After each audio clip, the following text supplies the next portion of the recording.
Parfois, ce qui transforme une vie spirituelle n'est pas une grande révélation, mais une simple habitude que très peu de croyants pratiquent encore aujourd'hui.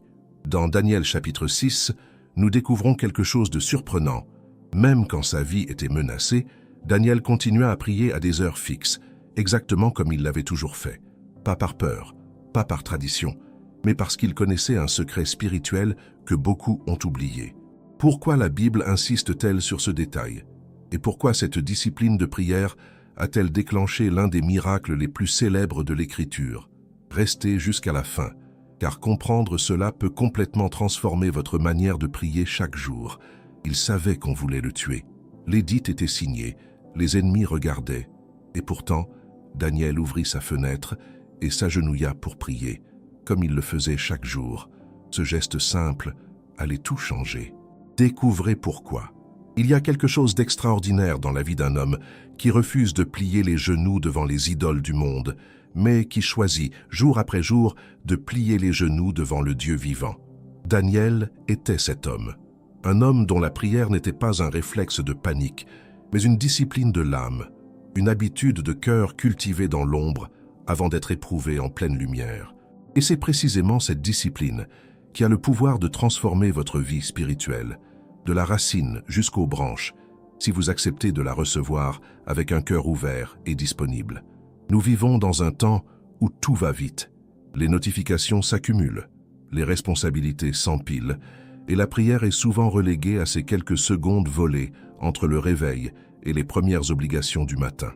Nous prions quand la douleur nous y oblige, quand la peur nous rattrape, quand la situation devient insupportable. Mais Daniel, lui, priait à des heures fixes. 3 fois par jour, sans exception, il s'agenouillait et parlait à son Dieu. Pourquoi des heures fixes? Pourquoi cette rigueur qui pourrait sembler si rigide à nos yeux modernes, si contraignante dans nos vies déjà surchargées? La réponse se trouve au cœur même de ce que signifie une relation vivante avec le Seigneur. Charles Spurgeon, ce grand prédicateur du XIXe siècle, que l'on appelait le prince de la prédication, disait que la prière est le souffle de l'âme. Comme le corps a besoin de respirer régulièrement pour vivre, l'âme a besoin de prières régulières pour ne pas s'éteindre. Spurgeon enseignait que la prière n'est pas un acte de désespoir réservé au moment de crise. C'est un acte d'amour profond, de confiance absolue et de dépendance volontaire envers celui qui est notre tout, notre rocher et notre refuge. Et lorsque cette prière est ancrée dans des moments fixes de la journée, elle cesse d'être une obligation pesante pour devenir une rencontre attendue, désirée, précieuse, comme on attend chaque matin le visage de quelqu'un que l'on aime profondément. Daniel vivait dans la cour de Babylone, au milieu d'un empire puissant qui ne connaissait pas le Dieu d'Israël. Il occupait une position de haut rang avec toutes les pressions, les jalousies et les pièges que cela implique. Et pourtant, malgré l'édit royal qui interdisait formellement de prier à tout autre Dieu qu'au roi Darius, sous peine d'être jeté dans la fosse aux lions, Daniel ne changea rien à ses habitudes. Il ne négocia pas, il ne recula pas, il n'éteignit pas sa lumière. Le texte de Daniel 6, verset 10 dit ceci. « Daniel, ayant appris que l'écrit avait été signé, alla dans sa maison, et 3 fois le jour il se mettait à genoux, priant et rendant grâce devant son Dieu, comme il le faisait auparavant. » Comme il le faisait auparavant. Ces 4 mots portent en eux toute une théologie de la fidélité. Daniel ne modifia rien. Il fit simplement ce que sa relation avec Dieu lui avait appris à faire chaque jour depuis des années. Il ne pria pas plus fort parce que la situation était grave. Il ne chercha pas à se dissimuler pour éviter d'être surpris. Il fit ce que sa relation avec Dieu lui dictait naturellement, chaque matin, chaque midi et chaque soir. Et c'est précisément là que réside la puissance spirituelle de prier à des heures fixes. Cette prière ne dépend pas des circonstances. Elle est l'expression de qui vous êtes devant Dieu et non seulement de ce que vous traversez.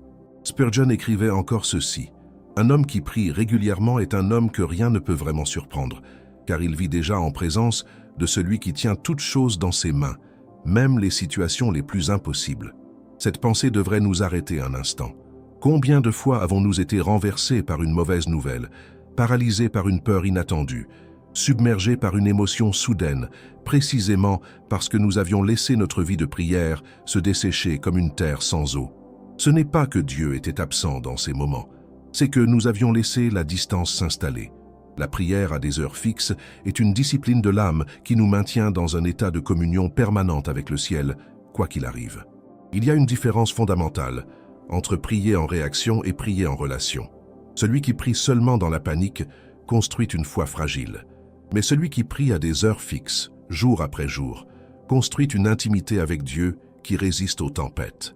Les Juifs pieux du temps de Daniel priaient le matin, à midi et le soir. Ce rythme ternaire sanctifie le début, le milieu et la fin de chaque journée. Il place Dieu au commencement de nos efforts, au cœur de nos fatigues et au terme de nos nuits. Le psaume 55, verset 17 dit « Le soir, le matin et à midi, je me plains et je gémis, et il entend ma voix. » C'est dans ce rythme fidèle que Dieu entend, qu'il agit, qu'il répond et se révèle à ceux qui le cherchent avec constance. Vous qui regardez cette vidéo, peut-être que votre vie de prière a perdu de son souffle depuis quelques mois ou quelques années.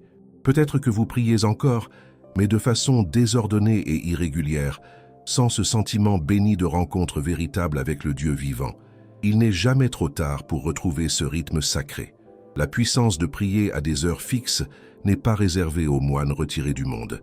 Elle est accessible à chacun de vous. Daniel gouvernait une province entière, et il trouvait malgré tout le temps de s'agenouiller 3 fois par jour. La vraie question est, quelle place ai-je réellement donnée à Dieu dans mes journées? Si ce message a touché votre cœur, je vous invite à vous abonner à cette chaîne. Nous explorons ensemble, avec humilité et passion, les trésors de la parole de Dieu. Et si vous désirez restaurer votre intimité avec le Seigneur, notre e-book 21 jours pour restaurer votre intimité avec Dieu vous attend dans le premier commentaire épinglé. C'est un compagnon précieux pour l'âme qui désire ardemment se rapprocher de Dieu. Ce que nous venons de découvrir sur la vie de Daniel n'est pas simplement une belle histoire d'obéissance. C'est une révélation sur la nature même de la prière et sur ce qu'elle accomplit dans les profondeurs invisibles de notre âme lorsqu'elle est pratiquée avec fidélité et régularité. Parce que prier à des heures fixes, ce n'est pas une question de rituel extérieur, c'est une question de transformation intérieure. Et cette transformation commence précisément à l'endroit où nous décidons que Dieu mérite notre temps, notre attention et notre cœur, avant même que la journée nous réclame tout le reste. Pensez à ceci. Lorsque Daniel ouvrait sa fenêtre tournée vers Jérusalem pour prier, il posait un geste profondément symbolique. Jérusalem représentait pour lui la présence de Dieu, le lieu du temple, l'endroit vers lequel tout Israël orientait son cœur dans la prière. En tournant son regard vers ce lieu saint 3 fois par jour, Daniel déclarait quelque chose de puissant et de volontaire. Peu importe où je me trouve physiquement, peu importe les circonstances qui m'entourent, mon cœur appartient à Dieu. Ma direction intérieure n'est pas dictée par Babylone, mais par le ciel. Et c'est là une vérité fondamentale pour chacun d'entre vous. Nous vivons peut-être dans une époque qui ressemble à Babylone, bruyante, séduisante, pleine de distractions et de faux dieux qui promettent tout et ne tiennent rien. Mais la prière à des heures fixes est précisément ce geste de résistance spirituelle qui dit au monde « Je ne suis pas entièrement à toi. Il y a un espace en moi qui appartient à Dieu, et cet espace, je le cultive, je le protège, je le nourris chaque jour avec soin et avec amour. » L'Ecclésiaste 3, verset 1, nous dit qu'il y a un temps pour toute chose sous le ciel. Et si Dieu lui-même a inscrit le rythme au cœur de la création, comment pourrions-nous penser que notre vie spirituelle peut prospérer dans le désordre et l'improvisation permanente? Le rythme est une grâce. Il est une structure donnée par Dieu à la fragilité humaine. Nous sommes des êtres d'habitude, formés par ce que nous répétons jour après jour. Et ce que nous répétons finit toujours par former notre caractère, notre foi et notre intimité avec le Seigneur. Quand vous fixez des heures précises pour prier, quelque chose de merveilleux commence à se produire dans votre intérieur. Ces moments deviennent des ancres dans le flux chaotique de la journée. Ils deviennent des refuges, des espaces de clarté dans le bruit du quotidien. Le matin, la prière aligne votre cœur avant que le monde réclame votre énergie. À midi, elle vous ramène au centre quand les préoccupations de la journée vous ont peut-être dispersé. Le soir, elle vous permet de déposer tout le poids de vos fardeaux aux pieds du Père Céleste avant de vous reposer. Ce rythme tripartite n'est pas une contrainte. C'est une architecture de grâce. C'est Dieu qui vous offre 3 occasions par jour de revenir à ce qui compte vraiment, de vous souvenir que vous n'êtes pas seul, que sa main n'est jamais loin, que son oreille est toujours attentive. Le psaume 119, verset 164 dit « Je te loue 7 fois par jour, à cause de tes justes ordonnances. David avait compris ce que Daniel pratiquait. La louange et la prière ne sont pas des interruptions dans la journée. Elles en sont le fil conducteur, le souffle qui maintient tout en place. Et remarquez quelque chose d'important dans le texte de Daniel. Il ne priait pas seulement en demandant, il priait rendant grâce, comme le précise le chapitre 6. Même dans la menace, même face à la mort probable, sa prière était habitée par la gratitude. C'est là une des leçons les plus profondes que les heures fixes de prière enseignent à l'âme fidèle. Quand on prie régulièrement, on développe un regard qui voit la main de Dieu non seulement dans les délivrances spectaculaires, mais dans chaque matin qui se lève, chaque respiration accordée, chaque amour reçu. La gratitude régulière transforme la perception. Elle réoriente le regard. Elle nous empêche de glisser dans ce piège terrible, de ne prier que pour obtenir et d'oublier de simplement être en relation avec le Dieu qui est lui-même plus grand que tous nos besoins réunis. Il y a une belle image que l'on peut tirer de la nature pour comprendre ce principe. Le soleil ne pénètre pas dans une maison aux volets toujours fermés, mais ouvrez vos fenêtres chaque matin, laissez entrer la lumière et progressivement, même les coins les plus sombres de la maison seront illuminés. La prière à des heures fixes, c'est cette ouverture délibérée de votre âme à la lumière de Dieu. Et avec le temps, cette lumière finit par atteindre les zones les plus obscures de votre cœur, les peurs enfouies, les blessures anciennes, les doutes silencieux, les angoisses qui ne trouvent pas de nom. L'apôtre Paul écrivait aux Thessaloniciens ces 3 mots qui ont traversé les siècles, « Priez sans cesse ». Ce n'est pas une invitation à passer toutes vos journées dans une chambre fermée. C'est une invitation à vivre dans un état de communion permanente avec Dieu, renouvelé et alimenté par ces moments fixes de prière. 1 Thessaloniciens 5, verset 17. Ces mots décrivent non pas une performance religieuse, mais un mode d'être, une posture du cœur qui reconnaît à chaque instant que Dieu est présent, qu'il entend, qu'il agit et qu'il se révèle à ceux qui choisissent de demeurer en sa présence. Daniel ne priait pas pour impressionner Dieu. Il priait parce que sa relation avec Dieu était la réalité la plus concrète et la plus précieuse de son existence. Et c'est cette réalité-là qui lui donnait la force de tenir debout dans un empire qui voulait le faire plier. Vous qui traversez peut-être aujourd'hui une saison difficile, vous qui sentez que votre foi a perdu de son élan, de sa chaleur, de sa certitude, sachez que la réponse n'est peut-être pas dans un enseignement nouveau ou dans une révélation extraordinaire. La réponse est peut-être aussi simple et aussi profonde que ceci: revenir à des heures fixes de prière, ouvrir à nouveau votre fenêtre vers le ciel et laisser Dieu être Dieu dans votre quotidien. Car c'est dans la régularité humble et fidèle que l'âme retrouve son souffle, pas dans l'agitation, pas dans la recherche de l'exceptionnel, mais dans ce retour doux et constant vers la présence du Père, 3 fois par jour, comme Daniel, comme David, comme tous ceux dont la vie a été marquée par la puissance transformante de la prière fidèle. Ce que nous venons de parcourir ensemble nous conduit naturellement vers une dimension encore plus profonde, une réalité que beaucoup de croyants n'ont pas encore pleinement saisie. Prier à des heures fixes n'est pas seulement une discipline personnelle. C'est un acte de guerre spirituelle qui engage des réalités bien au-delà de ce que nos yeux peuvent voir. Car Daniel ne priait pas seulement pour son propre bien. Sa prière à des heures fixes était aussi une déclaration faite aux puissances invisibles qui cherchaient à le détourner de sa foi, à le faire céder, à le rendre semblable à Babylone.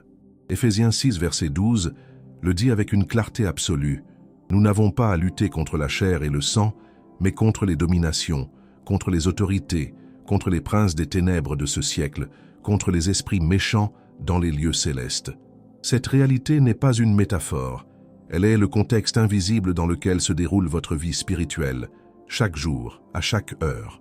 Et celui qui ne prie pas régulièrement laisse ouvertes des brèches dans sa vie que l'ennemi s'empresse d'occuper. Regardez comment les ennemis de Daniel ont procédé.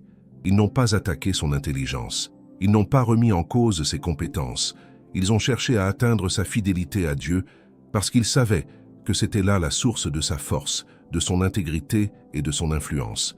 Daniel 6, verset 5 dit quelque chose de remarquable. Ces hommes dirent: « Nous ne trouverons aucun sujet d'accusation contre Daniel, à moins que nous ne trouvions quelque chose contre lui relativement à la loi de son Dieu. » Ses adversaires reconnaissaient eux-mêmes que la seule vulnérabilité possible de Daniel était sa relation avec Dieu. et leur plan consistait précisément à utiliser cette fidélité comme un piège pour le détruire. C'est là une vérité troublante et magnifique à la fois. Ce qui est votre force spirituelle deviendra toujours la cible de l'ennemi. Ce qu'il cherche à briser en premier, c'est votre vie de prière, parce qu'il sait que c'est elle qui vous maintient debout, connecté au ciel, capable de voir clair là où les autres sont aveugles. Et Daniel a répondu à ce piège, non pas avec de la ruse, non pas avec de la peur, mais avec la même fidélité tranquille qu'il avait toujours pratiquée. Il n'a pas changé ses heures de prière, il n'a pas cherché à se dissimuler. Il a simplement continué à faire ce que son cœur avait appris à faire naturellement. Cette réaction nous enseigne quelque chose de profond sur la maturité spirituelle. Un croyant dont la prière est profondément enracinée dans des habitudes fixes ne réagit pas à la pression en abandonnant sa communion avec Dieu. Au contraire, c'est précisément dans la pression que cette communion révèle toute sa puissance. Pensez à un arbre dont les racines sont profondes. Quand la tempête arrive, ses branches peuvent être agitées, ses feuilles emportées par le vent. Mais l'arbre tient, parce que la tempête ne peut pas atteindre ce que les racines ont construit dans le silence et dans le temps, là où personne ne voit. Votre vie de prière fixe et régulière est exactement cela, un travail de racines. Il se fait dans l'obscurité de vos matins tranquilles, dans le silence de vos midis intérieurs, dans la douceur de vos soirs déposés aux pieds du Père. Et quand la tempête vient, ces racines tiennent ce que le vent ne peut pas renverser. Le livre de l'Apocalypse nous rappelle que les saints ont vaincu l'ennemi par le sang de l'agneau et par la parole de leur témoignage. Mais ce témoignage ne naît pas dans les grands moments publics. Il naît dans ces espaces privés de prière où Dieu forme le caractère que le monde verra un jour. Ce que Daniel a vécu dans la fosse aux lions était simplement la manifestation publique d'une victoire qui avait déjà été remportée dans ces moments secrets de prière. Dieu n'a pas rendu Daniel courageux au moment de son arrestation. Il l'avait rendu courageux chaque matin, chaque midi, chaque soir, dans la fidélité silencieuse de sa relation avec lui. Voilà pourquoi la régularité de la prière n'est pas un détail secondaire dans la vie spirituelle. Elle est le fondement sur lequel tout le reste repose. Les dons, les talents, les ministères, les belles paroles prononcées en public, tout cela est creux et fragile s'il n'est pas alimenté par une prière privée, régulière et profondément personnelle.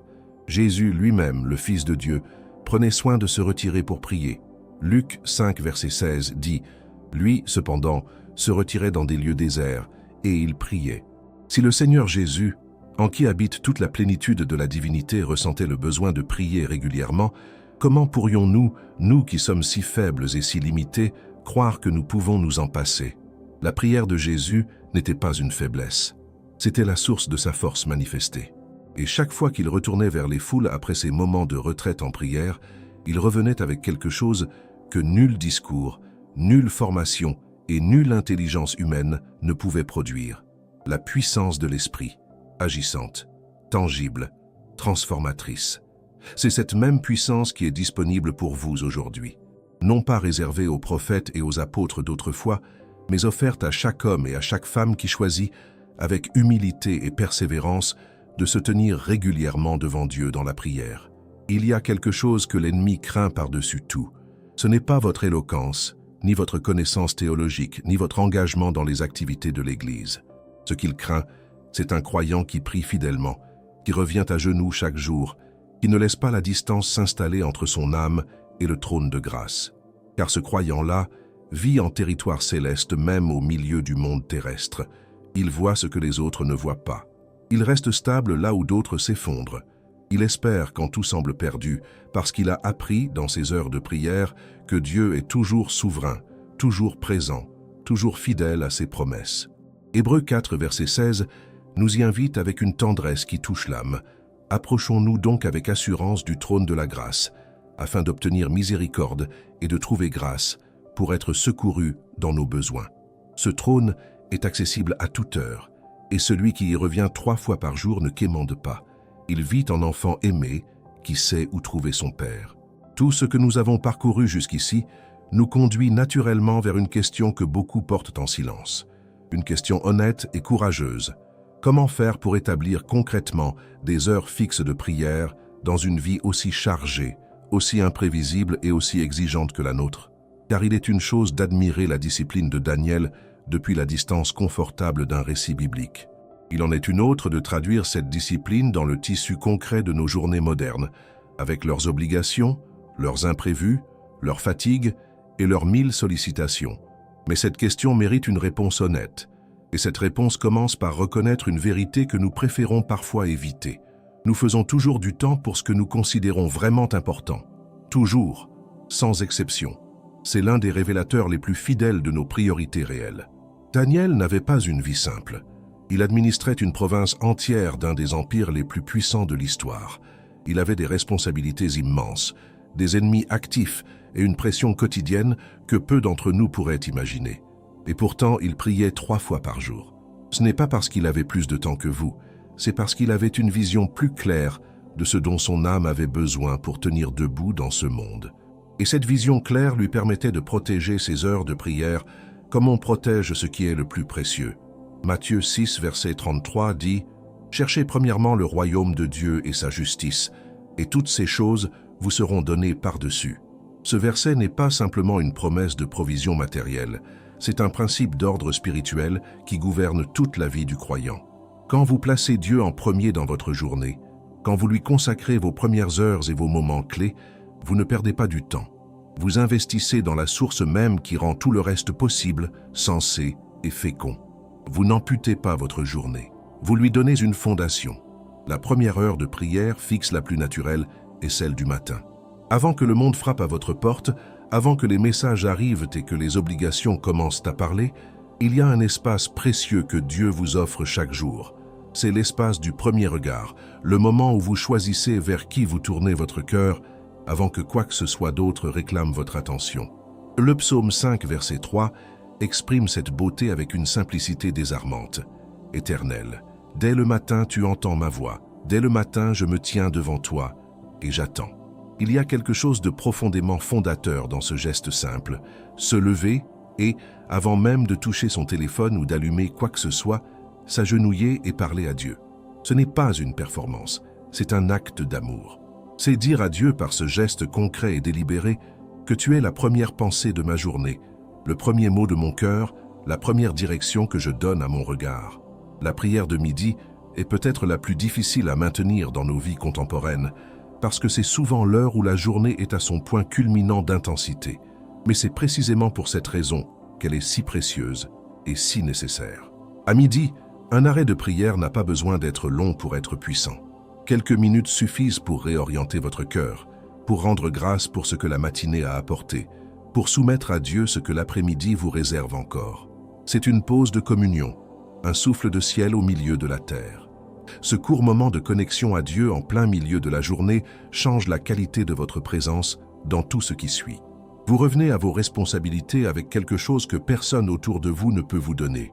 La paix qui surpasse toute intelligence, celle que Paul décrit dans Philippiens 4, verset 7. Et le soir, la prière de clôture est un acte de confiance absolue. C'est le moment où vous déposez devant Dieu tout ce que la journée a contenu. Les réussites, les échecs, les joies, les blessures, les questions sans réponse, les peurs qui s'éveillent dans le silence de la nuit. C'est le moment où vous dites à Dieu « Je te remets cette journée. Je ne la porte plus. Je ne ressasse plus. Je la place entre tes mains, parce que tu es celui qui fait toutes choses concourir au bien de ceux qui t'aiment, comme le promet Romains 8, verset 28, même quand je ne comprends pas encore comment. » Cette prière du soir est aussi une protection puissante contre l'anxiété nocturne. Combien de nuits avez-vous passé à tourner et retourner des pensées dans votre esprit, incapable de trouver le repos? La prière du soir est l'acte spirituel qui brise ce cycle, qui ferme les portes de l'âme avant que les ténèbres ne s'y installent. Maintenant, une chose importante doit être dite avec douceur, mais avec clarté. Établir des heures fixes de prière ne signifie pas que vous serez parfait dans leur tenue. Il y aura des jours où vous oublierez, où les circonstances vous déborderont, où vous vous coucherez en réalisant que vous n'avez pas prié comme vous l'aviez souhaité. Ce n'est pas un échec spirituel, c'est l'humanité. Et la grâce de Dieu est précisément là pour couvrir ces jours imparfaits. Ce qui compte n'est pas la perfection de votre pratique, mais la direction de votre cœur. Dieu ne cherche pas des croyants sans faille. Il cherche des cœurs sincères qui se relèvent et qui reviennent vers lui. Lamentation 3, versets 22 et 23, dit avec une tendresse infinie, Les bontés de l'Éternel ne sont pas épuisées, ses compassions ne prennent pas fin. Elles se renouvellent chaque matin. Chaque matin. Pas seulement pour Daniel, pas seulement pour les grands saints de l'histoire, mais pour vous, aujourd'hui, maintenant, avec votre vie imparfaite et votre cœur sincère. La discipline de la prière fixe se construit progressivement, comme tout ce qui a de la valeur dans la vie spirituelle. Commencez là où vous en êtes.